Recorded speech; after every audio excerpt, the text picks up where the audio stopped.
بسم اللہ الرحمن الرحیم۔ آج آپ کی خدمت میں آیت اللہ العظمیٰ سید شہاب الدین مرعشی نجفی کے بارے میں عرض کرنا چاہتا ہوں۔ خاندان: آیت اللہ مرعشی نجفی کا نسب 33 واسطوں سے امام زین العابدین علیہ السلام تک جا پہنچتا ہے۔ مرعشی سادات حسینی ہیں۔ ان کے جد اعلیٰ کا نام سید علی مرعشی ہے، جو شام اور ترکی کی سرحدوں کے قریب واقع شہر مرعش میں رہتے تھے۔ یہ شہر ترکی میں واقع ہوا ہے۔ انہوں نے 3 صدی ہجری میں ایران کی طرف ہجرت کی اور بظاہر مازندران میں شادی کی۔ ایران کے مرعشیوں کا مرکز طبرستان تھا اور شمالی خطے کے عوام کا تشیع کی طرف رجحان اس خاندان کی زحمتوں کے مرہون منت ہے۔ آیت اللہ مرعشی کے 15ویں جد امجد سید قوام الدین المعروف بے میر بزرگ ایک حکیم فلسفی اور فرمانروا تھے، جو 7ویں صدی ہجری میں شہر آمل میں حکومت کرتے تھے اور اس وقت ان کا مزار و صحن و سرا آمل کے سبزہ میدان میں واقع ہے۔ صفویہ کے دور کے بعد سے مرعشیوں کے ایک بار پھر فعال ہوئے اور اس خاندان کے حکام کے ساتھ رشتے کیے۔ شاہ عباس اول کی والدہ اسی خاندان کی خاتون تھیں۔ سید الحکماء شرف الدین مرعشی آیت اللہ مرعشی کے دادا ہیں۔ ان کی عمر 114 برس تھی اور 80 سال تک طباعت کی کیمیاوی اصولوں سے مصنوعی دانت اور شہد کی مکھی کے ساخت کے بارے میں ان کے عجیب تخلیقی افکار و اقدامات کی نسبت دی گئی ہے۔ ان کی دادی المعروف بے شمس الشرف خانم تبریز کے طباطبائی سادات اور اپنے زمانے کے باکمال خواتین میں شمار ہوتی تھی۔ امیر عبدالغفار طباطبائی ان کے فرزند قویلنو سلسلہ حکومت کے قاضی القضات عبدالوہاب اور صفوی دور کی نمایاں شخصیات اور دیگر مشہور افراد کا تعلق اسی خاندان سے ہے۔ آپ کے والد سید محمود مرعشی نے ایک بار سن 1311 ہجری قمری میں یہ دوران تہران میں علویہ فاطمیہ سبزواری بنت سید حسینی کے ساتھ ازدواج کیا، جن سے وہ علی نامی فرزند کے باپ بنے، لیکن یہ رشتہ جاری نہ رہ سکا۔ دوسری مرتبہ سن 1314 ہجری میں آیت اللہ سید مہدی حسینی کی پوتی علویہ صاحبہ خانم کے ساتھ شادی کی اور اس پیوند کے نتیجے میں انہیں خداوند متعال نے 4 فرزند عطا کیے: شہاب الدین، ضیاء الدین، فاطمہ اور مرضیہ۔ پیدائش: سید شہاب الدین پنجشنبے جمعرات 20 صفر سن 1315 ہجری۔ سید شہاب الدین دربین طلوعین کو نجف میں پیدا ہوئے۔ تمام علماء نے ان کے کانوں میں اذان و اقامت پڑھتے وقت ان کے لیے ایک نام منتخب کیا تھا۔ محدث نوری نے محمد حسین مرزا خلیل نے لقب آغا نجفی، سید مرتضیٰ کشمیری نے کنیت ابو المعالی اور سید اسماعیل صدر نے لقب شہاب الدین کو ان کے لیے پسند کیا تھا۔ تعلیم و تربیت: سید شہاب الدین شیرخوار تھے۔ ان کی والدہ ماہواری عادت کے وقت انہیں دودھ دینے سے اجتناب کرتی تھی۔ ان ایام کے لیے انہوں نے ایک تلویہ کو اجرت پر رکھا تھا۔ سب سے پہلا جملہ جو انہوں نے سیکھا وہ الفتاح العلیم تھا، جو انہیں شیخ علی رفعش نجفی نے سکھایا۔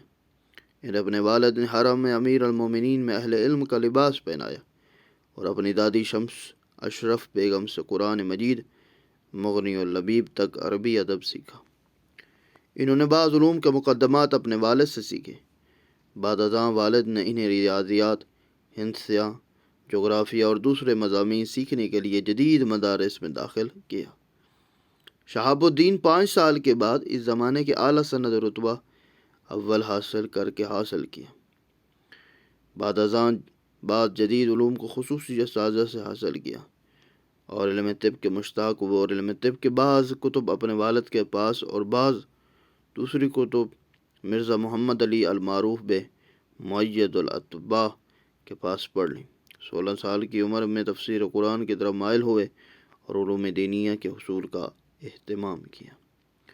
وہ نجف میں مختلف علوم حاصل کرنے کے بعد ایران آئے اور رے جو تہران کے قریب ہے، مشہد، اصفہان، قم میں یہاں کے اساتذہ سے فیض حاصل کیا۔ ان کی کوشش 27 سال کی عمر میں بارآور ثابت ہوئیں۔ وہ آیت اللہ بروجردی کی وفات کے بعد سطح اول کے مراجع تقلید میں شمار ہوئے اور ان کا پہلا رسالہ عملیہ، جس کو توضیح المسائل بھی کہا جاتا ہے، 1366 قمری میں شائع ہوا۔ سفر اور مناظرے۔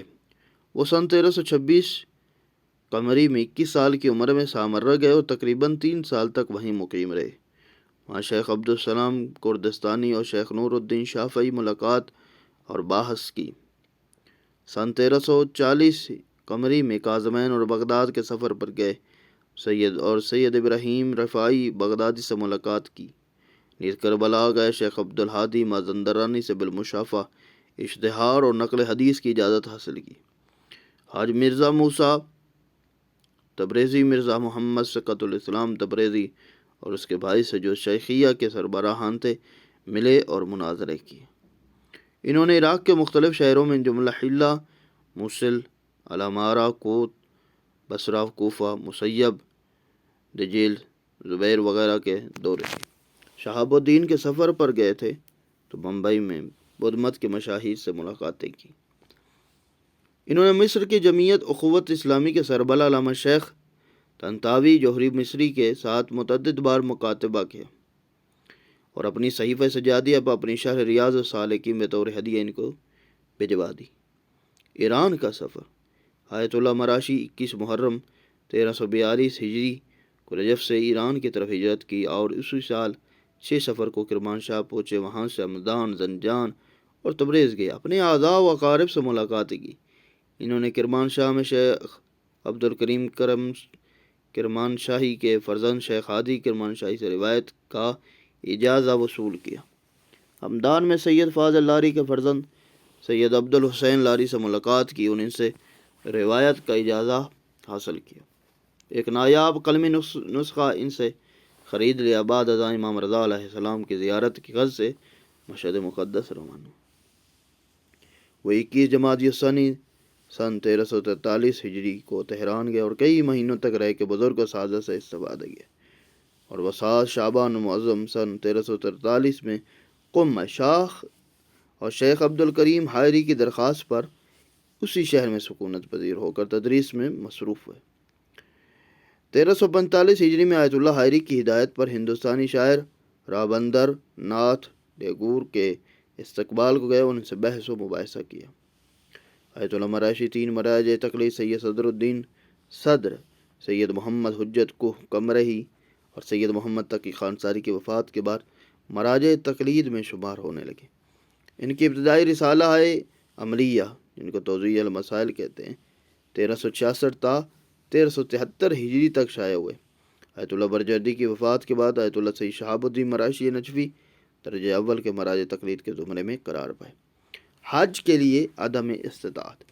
آیت اللہ مراشی پر کبھی بھی حج واجب نہیں ہوا، انہوں نے حج کی استطاعت نہیں پائی۔ تاجروں کی ایک جماعت نے حج کے اخراجات برداشت کرنے کا وعدہ دیتے ہوئے انہیں مکہ مکرمہ کا سفر اختیار کرنے کی دعوت دی تو انہوں نے انکار کیا۔ اس شخص نے سوال کیا کہ آپ کے پاس شرعی اموال موجود ہیں، آپ انہیں طلاب اور غیر غرباء میں تقسیم کر دیں، اس کے باوجود یہ کیسے ممکن آپ حج کے مستطیع ہوں؟ تو انہوں نے جواب دیا کہ یہ اموال میرے نہیں ہیں، یہ سہم امام، سہم سادات اور روزوں کا کفارہ وغیرہ ہے، انہیں اپنے مقام پر خرچ ہونا چاہیے۔ میں صرف اس وقت حج بجا لانے کے لیے جاؤں گا جب میری اپنی محنت سے مجھے کوئی دولت حاصل ہوگی۔ البتہ ان کی وفات کے بعد 100 سے زائد افراد نے ان کی نیابت میں فریضہ حج بجا لایا۔